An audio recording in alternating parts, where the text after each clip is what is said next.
Hello बच्चों, नमस्कार। आप देख रहे हैं यूट्यूब चैनल एग्ज़ाम वॉरियर्स। बच्चों, जैसा कि आपको बताया गया था हिंदी वर्णमाला, और हिंदी वर्णमाला के 2 क्लास हो चुके हैं, 2 नहीं 3, बल्कि ये 4था क्लास है। और उसमें स्वर के विषय में बताया गया था। और आज कुछ बचे हुए पार्ट हम देखते हैं स्वर के, और कुछ ध्वनियाँ भी देखते हैं अलग से। चलिए देखते हैं। तो हिंदी वर्णमाला में आपको स्वर का परिचय बताया गया था, और इसमें आज हम देखते हैं हिंदी वर्णमाला में जो स्वर में अंग और आहा आता है, अयोगवाह कहा जाता है। ये ना तो स्वर है ना तो व्यंजन है। और त्रिमात्रिक स्वर जैसा कि लिखा हुआ है, संयुक्त स्वर यहाँ भी लिखा हुआ है, आगत स्वर और आगत ध्वनियाँ। तो आगत स्वर केवल आ है, और ये अंग्रेजी से लिया गया है।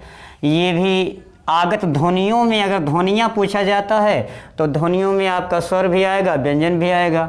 ठीक, तो इसलिए ध्वनियाँ जोड़ करके कितनी हो जाएंगे? 6 हो जाएंगे।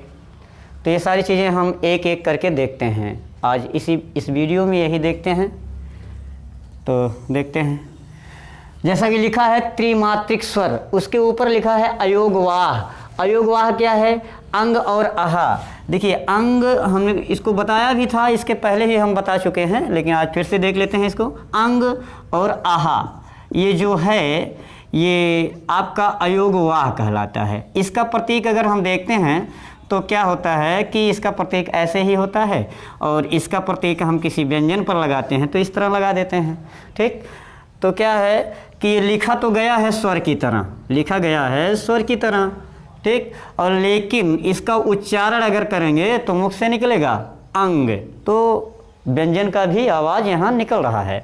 और इसका भी उच्चारण अगर करेंगे तो आहा, तो व्यंजन की आवाज़ यहाँ निकल रही है। ठीक, तो इसलिए इसको हम अयोगवाह करेंगे, क्योंकि ये लिखा गया है स्वर की तरह, लेकिन उच्चारण हो रहा है किसकी तरह? व्यंजन की तरह।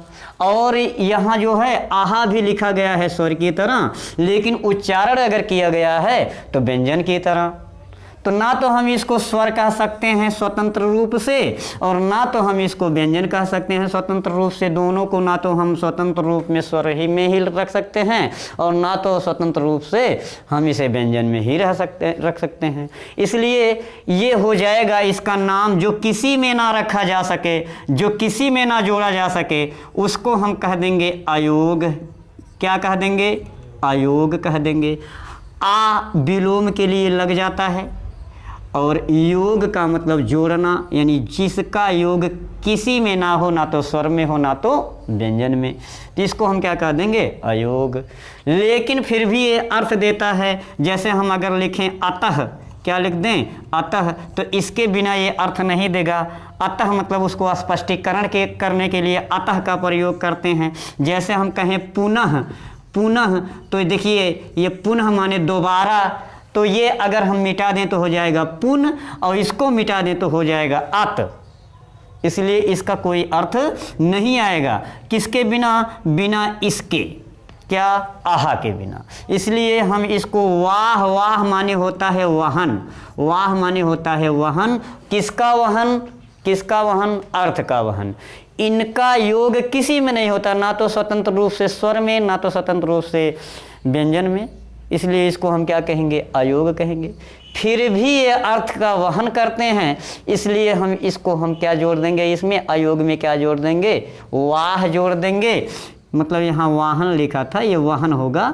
ठीक है ना? वाह जोड़ देंगे तो हो जाएगा आपका अयोग वाह। वाह माने होता है वहन करना, अर्थात निकालना, देना। क्या देना? अर्थ देना। बात ये है, तो इसीलिए हम इसको अयोगवाह कहते हैं। ये कंप्लीट।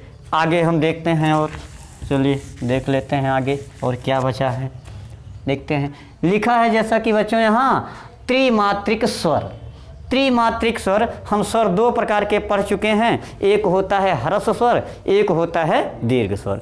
ह्रस्व स्वर को ही हम मूल स्वर कहते हैं, क्योंकि उसी से सारा स्वर बनाया जा सकता है, जैसा कि हमने आपको दिखाया था। ठीक, छोटा आ में और छोटी ई, ये दोनों जोड़ देने पे मिल जाएगा ए, हो जाएगा ना। तो ऐसे ही हम संयुक्त स्वर इसको कहेंगे, क्योंकि अलग अलग स्वर से मिलकर ये बना है तो संयुक्त स्वर। हालांकि इसको रखा गया है दीर्घ स्वर में ही। अलग अलग से पूछ ले, अगर अलग से पूछ ले तो आप क्या करेंगे, इसको संयुक्त स्वर ही मानेंगे जैसा कि लिखा गया है। तो देखते हैं हम पहले त्रिमात्रिक स्वर।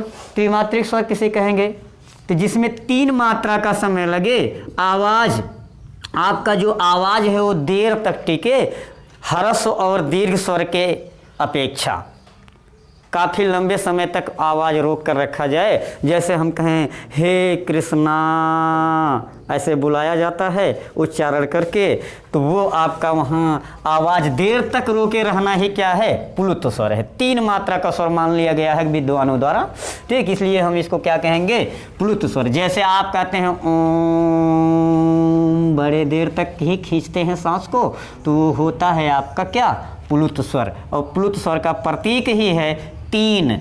देखिए हिंदी का 3 बना है इसलिए, तो इसको हम क्या कहेंगे, प्लुत स्वर। आगे देख लेते हैं, आगे देख लेते हैं क्या है। देखिए आगत क्या है, आगत स्वर। तो आगत स्वर भैया आप जानते हैं कि जैसे आप लिखते हैं डॉक्टर, जैसे क्या लिखते हैं, डॉक्टर लिखते हैं, तो ये डॉक्टर जो आप लिखे हैं ये गलत हो जाएगा, है ना। गलत क्यों हो जाएगा, क्योंकि इसके ऊपर ये जो प्रतीक लगता है, हालांकि इसको कहते हैं हिंदी में निधा मूलक चिन्ह, है ना। ऐसा ना दबा के देखिए।